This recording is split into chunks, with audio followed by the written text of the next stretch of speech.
എന്നായിരുന്നു അച്ഛൻ ചേട്ടനൊരു വണ്ടി മേടിച്ചു, ഒരു ഓട്ട മേടിച്ചു. അങ്ങനെ ഞാൻ എന്നായിരുന്നു അപ്പൊ ചേട്ടൻ ഇതും കൊണ്ട് ഓട്ട പോകത്തില്ല.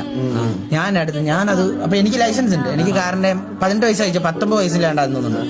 അപ്പൊ എനിക്ക് ലൈസൻസ് ഉണ്ട്, കാറിന്റെ ഉണ്ട്, ബൈക്കിന്റെ ഉണ്ട്. ഞാനപ്പോ ഓട്ടോന്ന് പറഞ്ഞാൽ ജീറ്റ് വേടാ, വെള്ളിമുങ്ങല വേണ്ടത്. അപ്പൊ ഇതെടുത്തോണ്ട് ഞാൻ ബാറിന്റെ ഒക്കെ വാതിക്കെ പോവായിരുന്നു. ഓട്ടോ സ്റ്റാൻഡിലൊക്കെ കൊണ്ടിട്ട് ഓട്ടോ ചേട്ടന്മാരെ കാട്ടി ചെറിയ കമ്പനിയൊക്കെ ആയിട്ട് ഓട്ടോ സ്റ്റാൻഡിലൊക്കെ കൊണ്ട് വണ്ടിയിട്ട്, എന്നിട്ട് പിന്നെ രാത്രിയിൽ ബാറിന്റെ നമ്മളിവിടെ പാലാത്ര ബാറുണ്ട്, അവിടെ കൊണ്ട് വണ്ടിയൊക്കെ ഇട്ട് അങ്ങനെ ഓട്ടോയൊക്കെ ഓടാൻ പോയിരുന്നു. അങ്ങനെ പൈസ കിട്ടുമായിരുന്നു കേട്ടോ. അങ്ങനെ പൈസ കിട്ടി എന്നായിരുന്നു കിട്ടി. അങ്ങനെ അച്ഛനും കൂടെ കുറച്ച് പൈസ കണ്ടു, ഒരു മോട്ടോയുടെ ഡിവൈസ് മേടിച്ചു. അങ്ങനെയാണ് BGMI ആയിട്ട് കേട്ടുന്നത്. BGMI കയറ്റി. അപ്പം ഓട്ടോ ഒക്കെ പോകുമ്പോ ഇങ്ങനെ ബാറിന്റെ വാതിക്കെ വന്ന് കിടക്കും, ഇല്ലെങ്കിൽ മറ്റേ സ്റ്റാൻഡിലേക്ക് കിടക്കും. എല്ലാ സമയത്ത് ചുമ്മാ ഇങ്ങനെ കളിക്കും, BGMI ഒക്കെ ചുമ്മാ ഇങ്ങനെ കളിക്കും കേട്ടാ.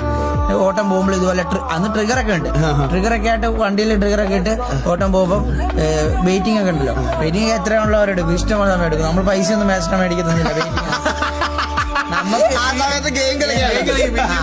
അങ്ങനായിരുന്നു. മറ്റേ അമ്പലത്തിലൊക്കെ പോകും. ഞാൻ ഇപ്പോഴും അമ്പലത്തിലൊക്കെ പോകുമ്പോ ആ സൈഡിൽ ഞാൻ പോയി കിടന്നിട്ട് പുറകെ പോയി കിടന്നിട്ട് ഇങ്ങനെ ഗെയിം കളിക്കും. ഞാൻ ഇപ്പോഴും അതൊക്കെ ഞാൻ ഇപ്പോഴും ഓർക്കുന്നുണ്ടാണ്. എന്നിട്ട് അങ്ങനെ അഡിക്റ്റായി ഗെയിമിൽ ഭയങ്കര സീനായി. അങ്ങനെ ഞാൻ വീട്ടിൽ ഇരുന്ന് ഗെയിം കളിക്കാൻ തുടങ്ങി. ഓട്ടോ നിർത്തി. അങ്ങനെ അച്ഛൻ ഓട്ടം വർക്ക്ഷോപ്പ് ആയതുകൊണ്ട് അച്ഛൻ വർക്ക്ഷോപ്പിലോട്ട് ഓട്ടം കൊണ്ടുപോയി. അങ്ങനെ വർക്ക്ഷോപ്പിൽ നിന്ന് വഴിപ്പണിയൊക്കെ കിട്ടുള്ളൂ. അങ്ങനെ അതെ, അതുകൊണ്ട് അച്ഛനോട് ഞാൻ